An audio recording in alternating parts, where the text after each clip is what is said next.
Assalamualaikum warahmatullahi wabarakatuh. Nama saya Francisca Arifatul Laili, NIM 18130090 dari PIPSD. Di sini saya akan menjelaskan sedikit tentang teori kesakralan masyarakat dari Emil Durkheim.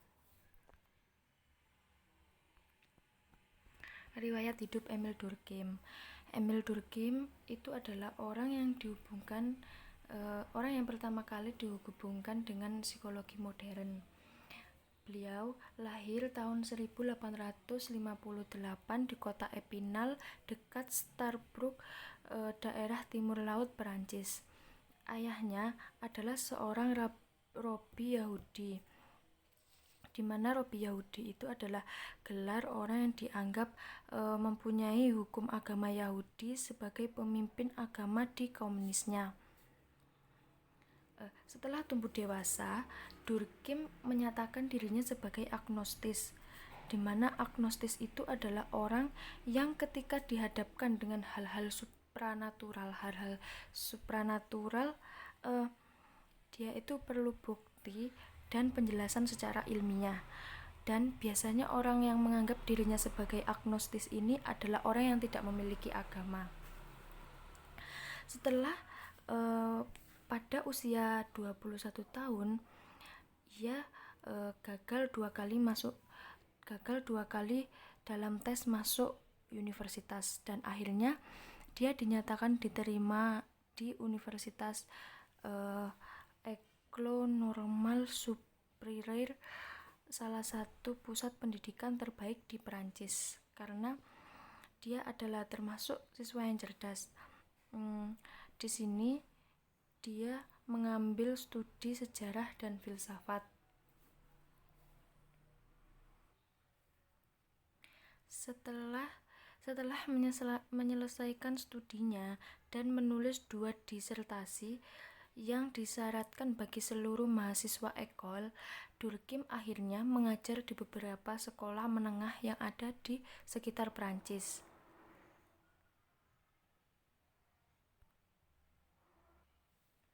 Kemudian pada tahun 1887 dia menikah dengan Louise Dreyfus, seorang wanita yang mengabdikan seluruh hidupnya hanya untuk karir Durkheim, dan mereka dikaruniai oleh 2 orang anak. Dan di tahun yang sama dia juga diangkat sebagai profesor di Universitas Bordeaux yang memberinya posisi baru bagi ilmu sosial dan pendidikan, terutama dalam riset sosialnya. Setelah 15 tahun dia mengajar, dia mengeluarkan 4 buku, dan yang buku terkenal yang dimilikinya itu adalah buku The Elementary of Religious Life, yang menjelaskan tentang ide tentang masyarakat adalah roh agama pada tahun 1912, dan ia meninggal dunia pada usia yang sangat muda, yaitu pada usia 56 tahun. Tokoh-tokoh yang mempengaruhi Durkheim ini adalah salah satunya yang pertama Baron de Montesquieu. Pada salah satu disertasi Durkheim membahas tentang pemikiran Baron de Montesquieu, yaitu seorang filosofis Perancis abad ke-18 yang mengamati dan menganalisa budaya dan institusi politik Eropa dengan cermat. Durkheim juga membaca tulisan dari Saint-Simon yaitu seorang pemikir sosialis awal abad ke-18 yang berpendirian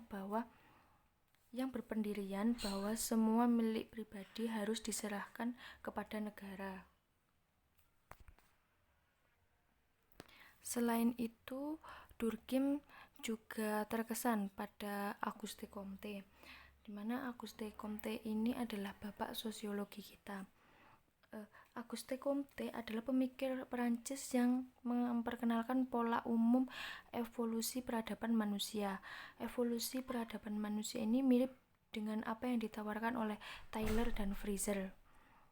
Maka semenjak era ilmu pengetahuan ini, humanitas telah menggantikan agama dan filsafat masa lalu telah dikesampingkan. Akhirnya, dari pemikiran Auguste Comte ini, Durkheim akhirnya menyadari bahwa kebutuhan utama manusia akan selalu terikat kepada satu komunitas.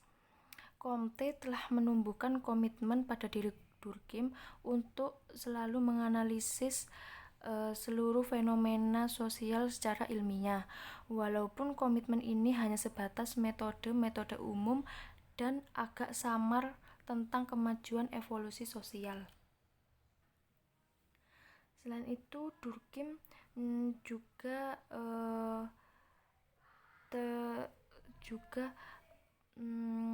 dipengaruhi oleh tokoh yang bernama Ernest Renan. Ernest Renan ini adalah seorang kritikus Bible yang juga sangat tertarik dengan masalah sosial kemasyarakatan, baik pada zaman Yahudi kuno maupun masyarakat Kristen kontemporer. Yang terakhir, tokoh yang mempengaruhinya itu adalah Nuna Denise Fustel de Coulanges, yaitu menampilkan kepada pembaca suatu analisis sosial mendalam tentang negara Yunani dan Romawi. Nuna ini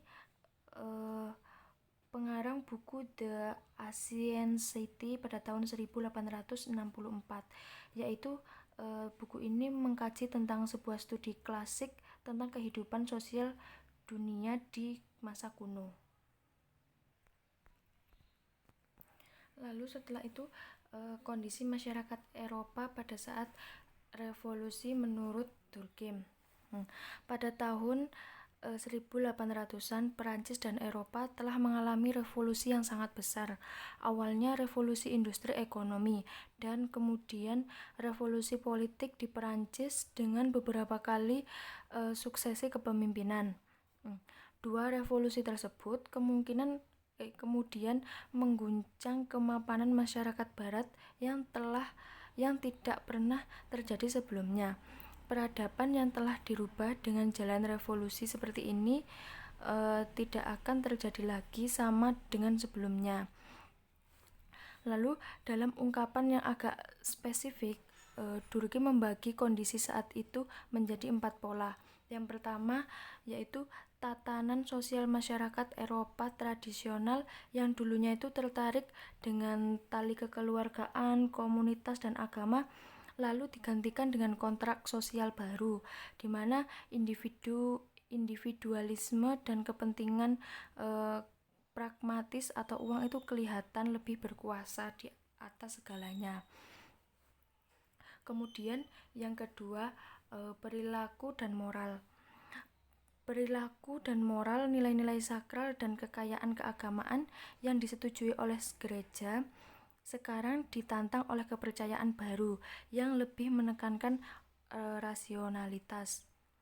Yang ketiga, di bidang politik. Di bidang politik ini mulai muncul masa demokratis dalam masyarakat arus bawah, dan pusat kekuasaan yang kuat di arus atas telah mengubah kontrol semua sosial yang dialami oleh masyarakat. Kemudian yang keempat yaitu dalam urusan pribadi. Dalam urusan pribadi ini, kebebasan individu semakin terlepas dari paradigma yang telah lama menjanjikan kesempatan besar dengan resiko yang tidak ringan untuk mewujudkan kemakmuran dan aktualisasi diri, meskipun juga selalu dibayangi oleh ancaman serius, yaitu perasaan kesepian dan terisolasi. Selanjutnya, buku-buku karya Emile Durkheim. Selama 15 tahun setelah beliau mengajar di universitas tersebut. Di Universitas École Durkheim ini menerbitkan buku-buku karyanya. Di antaranya itu yang pertama adalah The Division of Labor. The Division of Labor pada tahun 1893 ini membahas tentang pembagian kerja. Kemudian diikuti oleh buku kedua yaitu The Role of Sociological Method pada tahun 1895. Nah, di dalam buku ini Durkheim menjelaskan tentang teoritis yang banyak menyulut perdebatan seperti fakta-fakta sosial. Kemudian pada tahun 1897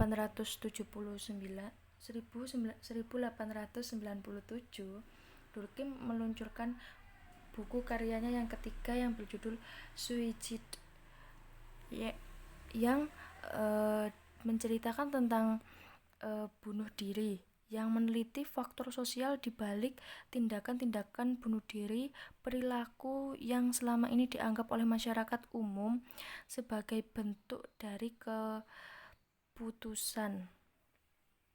Selanjutnya yang terakhir, Durkheim meluncurkan bukunya yang berjudul The Elementary of Religious Life pada tahun 1912.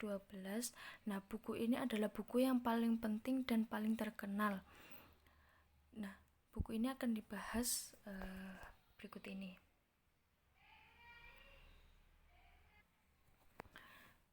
Dalam buku ini Durkheim itu menemukan beberapa hal fundamental dalam bahasa fisika nuklir yang disebut sebagai basic element yang terdapat dalam setiap agama. Nah, di sini Durkheim menyatakan bahwa masyarakat primitif itu dalam mengartikan agama tidak berpikir tentang dua dunia yang berbeda di antara dunia natural dan dunia supranatural. Kemudian Durkheim membaginya itu menjadi dua, yaitu primitif dan modern. Durkheim membagi masyarakat itu menjadi dua, yaitu masyarakat primitif dan masyarakat modern, di mana masyarakat primitif itu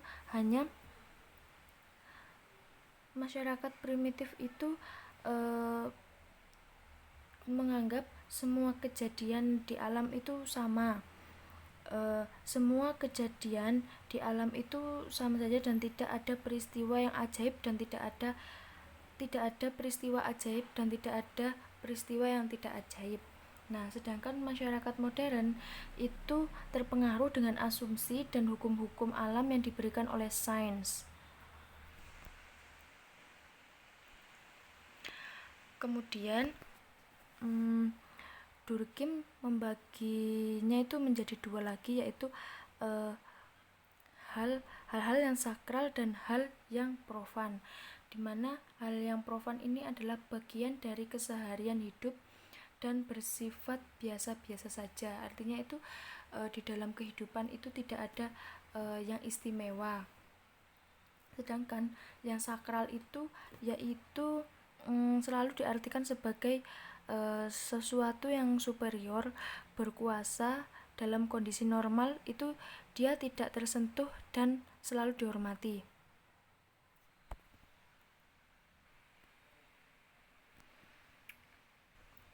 Kemudian teori kuno menurut Emil Durkheim itu ada dua, yaitu menurut naturisme dan animisme. Yaitu jika ingin menyelidiki agama secara ilmiah itu harus melihat masa sekarang dan bukan melihat masa lalu.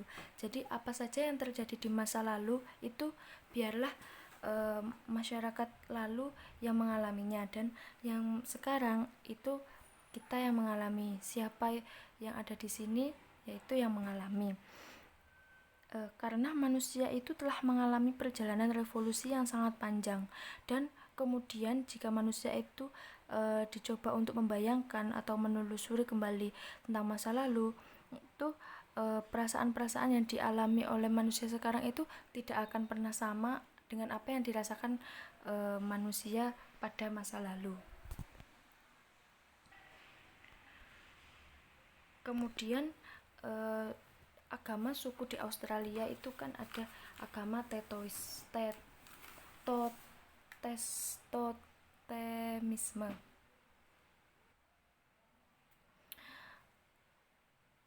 Riset-riset yang diajukan oleh yang diamati oleh Durkheim itu menyatakan bahwa agama lain yang dianut oleh masyarakat aborigin atau masyarakat suku pedalaman Australia itu adalah salah satunya itu masyarakatnya itu menganut agama totemisme, di mana agama ini adalah agama yang paling sederhana dan primitif. Tujuan dari agama ini adalah untuk menyatakan saling keterkaitan dalam segala hal, karena masyarakatnya itu bersifat sosial, jadi itu membutuhkan manusia satu dan manusia lainnya. Kemudian keyakinan dan ritual agama dalam bentuk apresiasi atau simbolis dari kenyataan sosial.